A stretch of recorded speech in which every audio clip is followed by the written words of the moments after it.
पूर्णिमा की रात कोई भी पुरानी बगिया की तरफ नहीं जाता। वहां एक औरत दिखती है जिसके पांव उल्टे होते हैं। लेकिन उसकी आत्मा आज भी वहीं भटक रही है। लेकिन अरुण उसे चुड़ैलों और आत्माओं की कहानियों में दिलचस्पी थी। गांव में पहुंचते ही उसने हवेली के बारे में पूछताछ शुरू की, लेकिन गांव वाले या तो चुप हो जाते या उसे चेतावनी देकर वहां से चले जाते। एक बूढ़ा व्यक्ति दादा गोविंद ने बताया, बेटा, वो हवेली शापित है। वहां जाने वाला कोई वापस नहीं आता। चंद्रकला की आत्मा वहां कैद है, जो हर पूर्णिमा की रात को और शक्तिशाली हो जाती है। सच्चाई का पता लगाने के लिए अरुण ने ठान लिया कि वो खुद जाकर सच्चाई का पता लगाएगा। हवेली में पहली रात पूर्णिमा की रात थी। अरुण अकेले ही हवेली की ओर बढ़ चला। चारों सन्नाटा था। हवेली के पास पहुंचते ही अजीब आवाज आने लगी। अरुण को कुछ समझ नहीं आ रहा था। क्यों आया है मेरे पास? क्यों छेड़ रहा है मेरी पीड़ा? तुम कौन हो? क्यों इस हवेली में फंसी हो? चंद्रकला की आंखों से आंसू बहने लगे।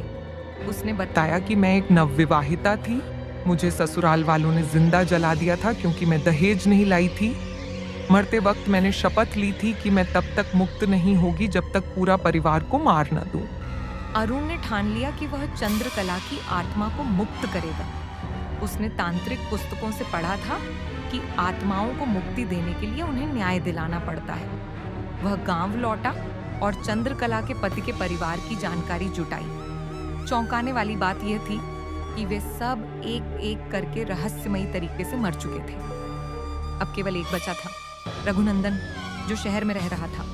आरव उसे ढूंढकर गांव लाया और हवेली में उसका सामना चंद्रकला से कराया। जैसे ही रघुनंदन ने हवेली में प्रवेश किया, दरवाजे अपने आप बंद हो गए और चंद्रकला की आत्मा प्रकट हुई। उसने चीखते हुए कहा, अब नहीं बचेगा तू।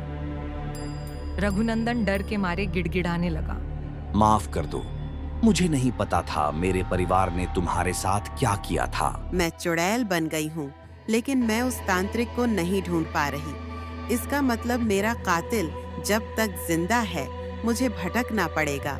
मुझे उसे किसी भी हाल में ढूंढना होगा, वरना मेरी आत्मा को कभी शांति नहीं मिल पाएगी।